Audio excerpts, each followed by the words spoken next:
We will be finishing up our clay rockets today with a few extra details. You can remove the inner paper and set your clay cylinder to the side. We will be creating our nose cone and fins from one final slab of clay. Before starting to cut, make sure you place your large green cone template not in the middle of your slab, but off to the side.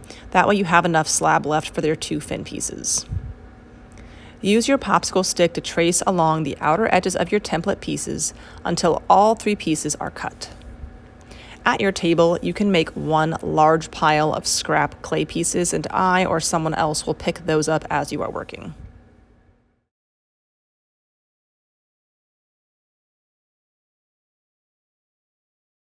Now it's time to bend that flat slab up into a 3D form.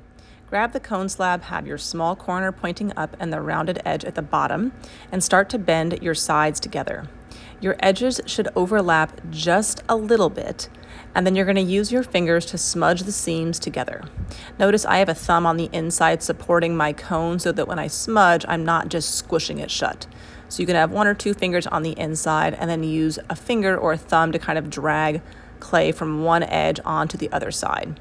Continue smoothing until you get that shape or that form the way you'd like it.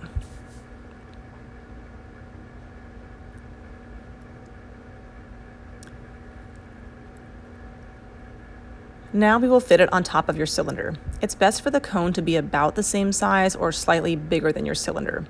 If you feel that it's a little on the smaller side, you can gently pinch the bottom just like you would a pinch pot, but don't over pinch it. You don't want the bottom becoming too thin and flimsy. Once it seems like it's about the right size, we will attach the two pieces using slip.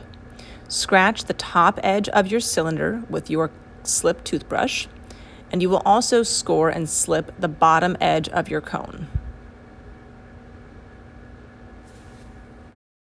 You really do need to use a decent amount of slip and really make sure you are scratching the two pieces. Once you have it, you're going to press them together, and then once they are pressed together, you will use your finger to smudge and blend that seam together. While you're blending the seam together, if you accidentally cover any holes that you created last time, you can always repunch or kind of clear them out.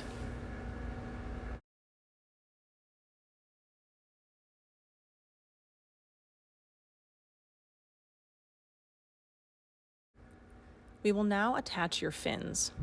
On your template, there's a thick black outline along one edge, and that is the edge that's meant to touch and be attached to your rocket. It is really important to make sure that you join your fins well onto the hull of your rocket so they don't break off later.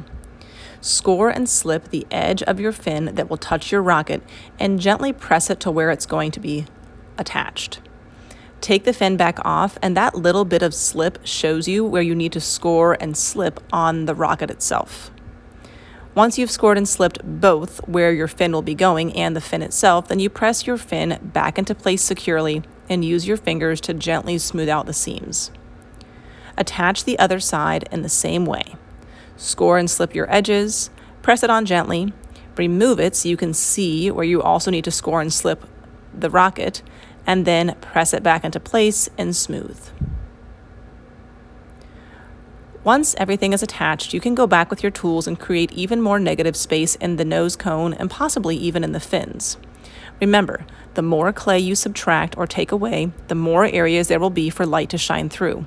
But also be aware that if you go overboard punching a bajillion holes, it can also make your pieces very unstable, so don't overdo it. When you are finished today, you will turn your completed rocket into one of the trays up front, clean your space, and look forward to seeing your rocket when it's been fired and ready for paint.